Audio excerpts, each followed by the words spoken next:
Hey everyone, Russ Allen here. I want to thank you for joining me, and I want to share with you a new book that really has my personal interest. And I want to read to you the back of the book. You know, the book always has a little something on the back to tell you what's in it, to see if you want to buy that book and or if you want to, read the story that's inside of it. So let me read the back of the book to you. On a crisp April night, they were just sitting down at 2 a.m. Everyone was so tired. How well could this really go? He sat in the large room of the city hall across the table from his mom, who had just been summoned from home in the middle of the night. The police officer sitting just to her right had found him walking down the road around midnight. Underage at 15 and out after curfew, the officer detained him and made the call for her to come get her son. Having heard the boy's story of being kicked out of the house a week before, he also made the call to the Division of Family Services. They sent a caseworker that sat to the boy's left, across the table from the officer, to complete the foursome. As he sat there, no words would come.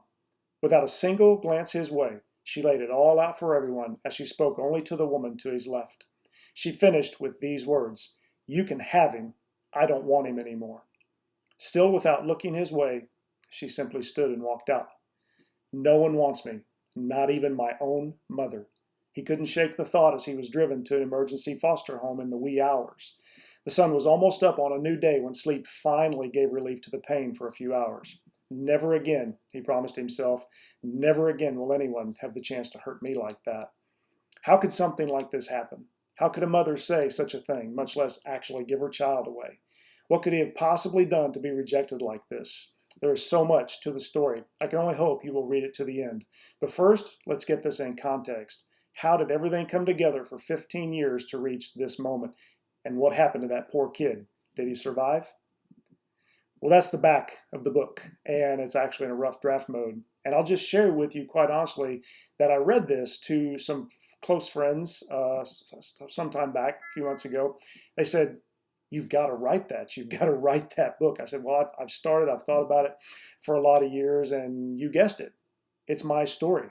What I've just read you is absolutely, without a doubt, the worst day of my life when I was 15 years old. And so I'm going to work more on this. I'm already rough drafting out a little bit. I have no idea what I'm doing about how to write a book. I'm just writing the story and going back through it and doing the best that I can. So I hope that you have an interest in this. I'm actually looking to figure out how I'm going to incorporate this particular video series kind of as an update to how the book is going, and sharing pieces of all of this kind of in a prequel, I guess, to the book itself. I'm not trying to make a lot of money, and I'm not trying to say that my life is that exciting or interesting, but I want to share this experience of my life with other people that might take a moment to listen, to pay attention, because dealing with rejection is, I think, one of the things that most people deal with at some point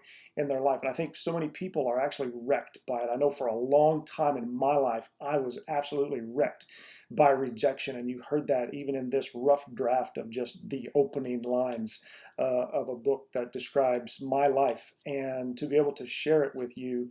Now, I do want you to know right up front that today, 30 years later, and for longer than just a moment. But I have a great relationship with my mom. She's actually completely aware of this, and she knows that I'm going to share my story unapologetically.